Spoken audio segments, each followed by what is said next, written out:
Bonjour à tous, je vous retrouve aujourd'hui pour vous présenter quelques DIY que j'ai réalisés pour décorer la soirée de mes 30 ans. C'est des DIY que vous pouvez reprendre pour décorer une soirée d'anniversaire, pour proposer un souvenir photo à quelqu'un ou encore pour décorer votre maison au quotidien. Ce sont des DIY pour lesquels j'ai trouvé l'inspiration principalement sur Pinterest, je n'ai rien inventé. Vous aurez dans l'ensemble besoin de très peu de matériel et d'un peu d'huile de coude. Le tournage de ces DIY m'a beaucoup amusée du fait que j'ai fait pas mal de cache-misère dans ces réalisations. Je commençais ces DIY le matin avec mon fils qui faisait rouler ses voitures à côté de moi et je les terminais la nuit. Et du coup il y a eu pas mal de ratés que j'ai dû camoufler et du coup je trouvais la vidéo un peu plus intéressante. Comment cacher toutes les petites erreurs qu'on peut faire quand on fait des créations. C'est un peu finalement la réalité des choses. Tout ne se passe pas toujours comme on le voudrait quand on confectionne des petits trucs. Donc sans plus tarder, je vais vous présenter le premier DIY que j'ai réalisé. Il s'agit de collerettes pour nommer à qui appartient le verre dans une soirée. Pour des verres à pied, vous aurez besoin de prendre en main votre liste d'invités. Vous aurez besoin d'une perforeuse, donc moi j'ai choisi une forme de fleur, mais pourquoi pas utiliser une forme de nuage par exemple. Et vous aurez besoin d'une autre perforeuse pour dessiner un trou de la taille du pied du verre. Et ensuite, j'ai choisi de marquer les noms au feutre doré. On prend un papier de la couleur de son choix. C'était pour ma part une épaisseur de 210 grammes je pense. C'est mieux que le papier soit assez lourd pour que la chose ait une certaine rigidité au pied du verre. On commence donc en perforant autant de fleurs qu'on a d'invités pour ensuite venir faire le trou qui correspondra à l'emplacement du pied du verre et ensuite une petite entaille de ciseaux pour venir placer la collerette autour du pied du verre. Et ensuite on s'attelle à la rédaction des prénoms des invités.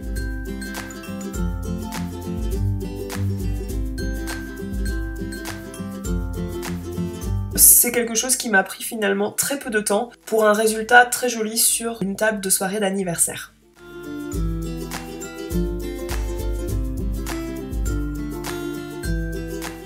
Le second DIY consiste en un support photo souvenir en forme d'attrape-rêve. J'ai choisi pour support, pour constituer l'anneau de l'attrape-rêve, un cerceau pour jouets pour enfants, donc vous trouvez ça au rayon plein air de Jouet Club par exemple. Je l'ai peint en doré qui était la couleur dominante de la décoration de cette soirée d'anniversaire et j'ai disposé des rubans, des dentelles. Je trouvais ça à mon goût de marier des matières délicates avec des matières un peu plus synthétiques. C'est pour ça que j'ai choisi la dentelle et le ruban doré. J'ai fixé ces rubans et cette dentelle avec un pistolet à colle, donc quelques points de colle au niveau du cerceau. J'ai ensuite solidifié le positionnement des rubans avec du scotch.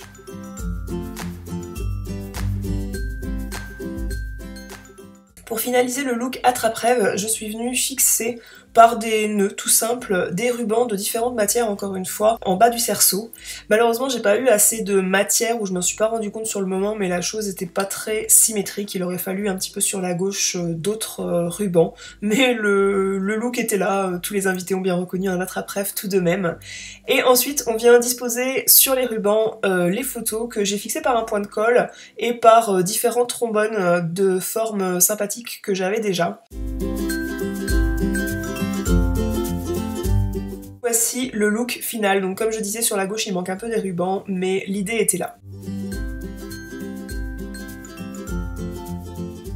Pour la création suivante, j'avais conservé quelques bouteilles de vin qu'on avait bu auparavant et j'avais décollé les étiquettes, mais pas assez en fait pour qu'elles disparaissent sous la bombe de peinture. Je croyais qu'au bout de 2 couches de peinture, la trace de l'étiquette originale disparaîtrait, mais ça n'a pas été le cas. À l'aide du pistolet à colle, on dessine un relief avec le motif de son choix. On recouvre ensuite la bouteille de peinture. Donc moi j'ai choisi une bombe de peinture noire avec laquelle j'ai appliqué 2 couches de peinture. Sur la troisième bouteille, j'ai appliqué de la peinture blanche qui n'a pas du tout pris, qui a granulé et qui a fait des couleurs absolument désastreuses sur la bouteille.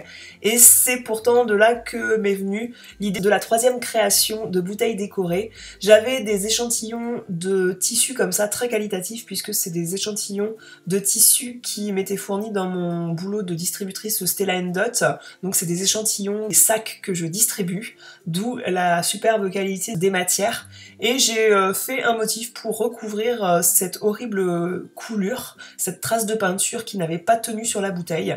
J'ai mélangé de la dentelle avec parce que j'adore la dentelle dans les créations de ce genre.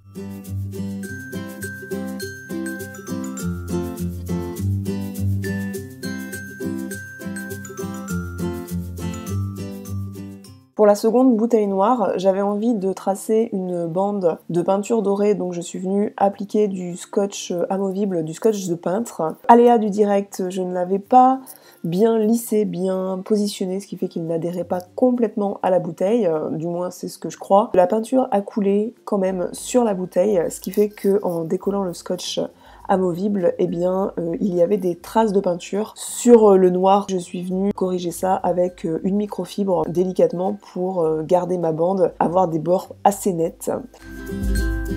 Le résultat n'étant toujours pas nickel, j'ai fait du cache-misère à ce niveau-là. J'ai appliqué un ruban en dessous de la bande et une dentelle au-dessus et finalement je trouvais le résultat bien mieux qu'avec une bande classique. J'ai trouvé ça plutôt sympa de vous montrer la réalité des étapes. Vous l'avez compris, j'adore la dentelle, alors sur la troisième bouteille, j'ai ajouté une petite bande de dentelle également. Et voilà, même si ce DIY a comporté pas mal d'embûches, je trouvais le résultat pas trop mal au final.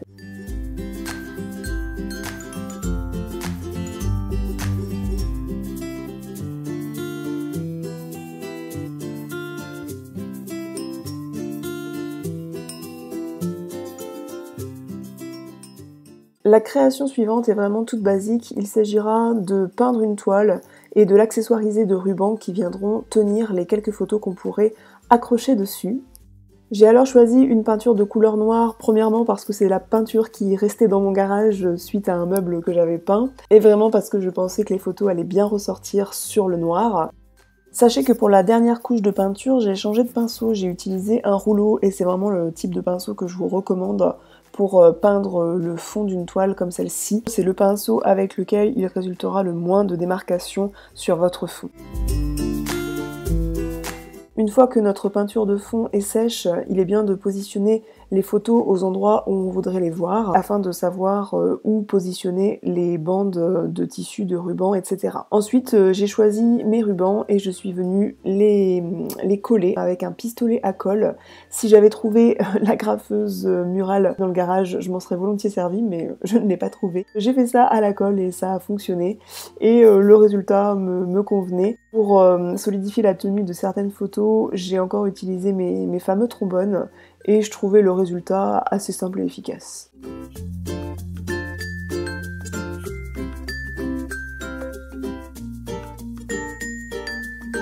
La dernière création que nous allons entreprendre dans cette vidéo est un pompon suspendu. J'en ai réalisé 3 pour ma soirée d'anniversaire et je compte les garder pour accrocher dans ma maison puisque je trouve cette décoration vraiment raffinée et délicate.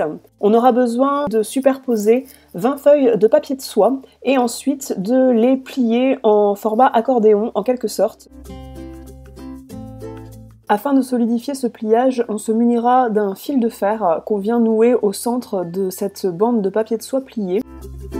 Afin d'obtenir un résultat comme une grosse fleur, une grosse pivoine, on va venir arrondir les angles afin de faire comme des pétales. Et comme je n'avais pas un ciseau assez fort pour couper toute l'épaisseur en une seule fois, j'ai dû faire couche de papier par couche de papier.